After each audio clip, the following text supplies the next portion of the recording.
দক্ষিণ চব্বিশ পরগনা জেলার বারুইপুর পূর্ব বিধানসভা কেন্দ্রের অন্তর্গত বারুইপুর থানার এলাকার বেগমপুর ৬০ কলোনিতে মঙ্গলবার সন্ধ্যায় বিশ্বনাথ পাত্রের বাড়িতে আগুন লেগে একটি ঘর পুড়ে ভস্মীভূত হয়ে যায়। দমকল বাহিনী কর্মীদের খবর দিলে দমকল বাহিনী কর্মী একটি ইঞ্জিন নিয়ে আসার আগেই স্থানীয় বাসিন্দারা পাশের পুকুর থেকে জল নিয়ে সেই আগুন নিভিয়ে ফেলে। ঘরের মালিক বিশ্বনাথ পাত্র জানাচ্ছে, ঘরের মধ্যে 25 থেকে 30,000 টাকা ছিল, ব্যাংকের চেক বই, সরকারি নথি, অনেক কাগজপত্র, খাট, আলমারি, বিছনা।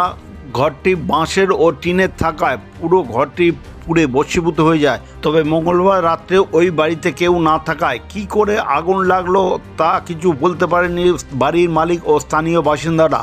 বারুইপুর থানায় খবর দিলে বারুইপুর থানা পুলিশ বুধবার ওই বাড়িতে যায় এবং তদন্ত শুরু করে।